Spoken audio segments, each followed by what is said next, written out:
Garland famously recounted in later interviews that the little people were little drunks. She claimed 24 actors cast as Munchkins were all adults, many of whom had faced discrimination or had worked in sideshows their entire lives. Suddenly, they were all together in one place. The result was a historic bender. The troupe was housed at the Culver City Hotel near the MGM lot. Reports from the time described the hotel as a hedonistic playground. It got so bad that the studio allegedly had to hire police officers to be stationed on every single floor of the hotel just to maintain order. We aren't talking about a little noise. We are talking about all-night raves, heavy drinking, high-stakes gambling rings, and even rumors of solicitation. One producer recalled that getting them to the set in the morning was a nightmare because half of them were hungover from the night before. It paints a hilarious picture. While the studio was trying to film a sweet fairy tale for children, the Lollipop Guild was busy dodging the cops and throwing the wildest party in 1939 Hollywood. Fact number 13. The oil was chocolate syrup. When Dorothy discovers the Tin Man, he is rusted solid. She grabs an oil can and lubricates his joints, allowing him to move again. On screen, the black, viscous liquid looks exactly like heavy-duty machine oil. But if you were on set, that oil wouldn't smell like a mechanic's shop. It would smell like a dessert. Now he had sugary syrup dripping down his face and neck, seeping into the cracks of his costume. Combined with the intense heat of the set, the syrup would become a sticky, hot mess that attracted flies and made the already uncomfortable suit feel even more claustrophobic. So the next time you see the Tin Man crying oil tears or getting lubricated, just remember, he isn't being oiled, he's being glazed. Fact number 14. The Professor played 5 roles. We all know the title character, the Wizard of Oz. He is played by the legendary character actor Frank Morgan. But if you were paying close attention, you might have noticed something strange. The wizard has a very familiar face, because he is literally everywhere in the movie. Frank Morgan didn't just play the wizard and his Kansas counterpart, Professor Marvel. He actually played 5 different roles in the film. He is the ultimate shapeshifter of Oz. Once Dorothy reaches the Emerald City, Frank Morgan appears as the grumpy doorman who refuses to let them in.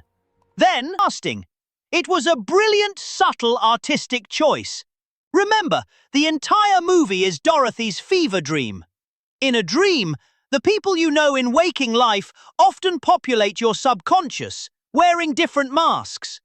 Just as the farmhands became the Scarecrow, Tin Man, and Lion, the traveling con man Professor Marvel changes his voice, his posture, and his facial hair for each role so effectively that many audiences in 1939 didn't even realize it was the same man. He is the hidden thread tying the entire Emerald City together. Fact number 15. The coat of L. Frank Baum. We end our list with a fact that is so coincidental, so impossible, that for decades people assumed it was a marketing lie fabricated by the studio. But it is 100% true. For the character of Professor Marvel, the mysterious fortune teller Dorothy meets in Kansas, the costume department wanted a specific look. They needed a coat that looked high class but run down, something that whispered shabby gentility. Instead of sewing a new coat and distressing it, the wardrobe team went to a local second-hand thrift store in Los Angeles and bought an entire rack of old, used jackets. Actor Frank Morgan tried on several coats, but one fit him perfectly. It had the right amount of wear and tear. During a break in filming, Morgan was idly fiddling with the coat. He turned out one of the pockets and noticed a name stitched into the lining by the tailor. He froze. The name tag read, L. Frank Baum. The cast and crew were stunned. L. Frank Baum was the author who had written the Wizard of Oz book back in 1900. He had died 20 years before the movie was filmed. At first, everyone assumed it was a prank by the costume department, but they investigated further.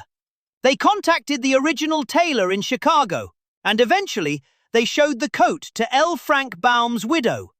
She broke down in tears. she confirmed that the coat had indeed belonged to her late husband. Out of all the thrift stores in Los Angeles, and out of thousands of random coats, the production team had unknowingly picked the actual jacket of the man who created Oz. It felt like a blessing from beyond the grave, as if the author himself was there on set, watching his dream come to life. From toxic copper makeup and asbestos, it stands as a masterpiece of cinema, a film that taught us that there is no place like home. To hear from you. We covered 15 wild facts today, but which one blew your mind the most? Was it the terrifying iron lung incident with the original Tin Man? The heartbreaking treatment of Judy Garland? Or the bizarre coincidence of the author's coat? Let me know in the comments below. I read every single one. If you enjoyed this deep dive into the dark side of Hollywood, please hit that like button. It really helps the channel. And make sure to subscribe and ring the bell so you don't miss our next video, where we might just uncover the secrets of another classic like Titanic or Willy Wonka. Thanks for watching, and remember, not all that glitters is gold. Sometimes it's just aluminum dust. See you next time.